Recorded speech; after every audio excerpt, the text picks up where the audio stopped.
The resurgence of analog, why 2025 is the year of film cameras in cinema again. In 2025, something unexpected is happening on both indie and blockbuster sets. Filmmakers are dusting off their film cameras and diving back into analog production. Major directors like Christopher Nolan and Quentin Tarantino were early champions, but now an entire wave of younger auteurs is joining the movement. The warmth, grain, and texture of 35mm and 70mm film have become cinematic shorthand for authenticity, and audiences are responding with nostalgia-fueled enthusiasm.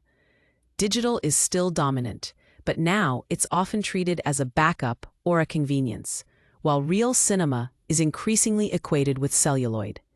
Driving this analog renaissance is a curious blend of rebellion and romance. Filmmakers are rejecting the overly polished aesthetic of digital cinema, which they say creates a sense of visual sameness across genres and cultures. Film, on the other hand, demands discipline. There's no instant playback. Takes are limited. Lighting must be precise. These constraints are being reinterpreted as virtues. The texture of film forces a return to deliberate, carefully crafted storytelling. At the same time, cinematographers appreciate how celluloid captures light, especially natural light, in a way digital still can't replicate without heavy post-processing. In an age where AI-generated video is starting to dominate social feeds, film gives off a sense of the real. Another reason for this trend is a countercultural movement forming around physical media. In a world flooded with streams and ephemeral content, cinephiles are rediscovering the joy of collecting DVDs, Blu-rays, and even VHS tapes. This movement naturally extends to film photography and analog cinematography. With record-breaking viewerships of re-released classics like The Godfather and Pulp Fiction in film screenings across Paris, Tokyo, and New York, distributors are scrambling to find good film prints again. Young creators are using these screenings as masterclasses in composition and lighting. TikTok and Instagram are filled with side-by-side comparisons of the same scenes shot in digital versus film, always with the latter winning in the comment sections. Even streaming services are adapting to this unexpected surge in interest.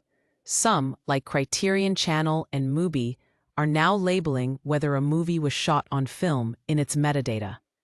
Netflix recently invested in its first original shot fully on 35mm, directed by an up-and-coming Brazilian filmmaker who insisted on it for emotional clarity.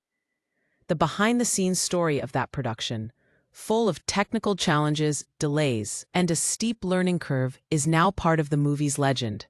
Suddenly, imperfection is marketable again. Dust, lens flares, and scratches are being used not just as stylistic filters in post, but as lived-in elements of a real production workflow. While it's unlikely that film will ever replace digital again, its role is no longer niche. Film is now a creative choice with deep implications for tone, emotion, and authenticity. From music videos and fashion campaigns to psychological thrillers and art house dramas, film has returned as both a visual language and a cultural statement.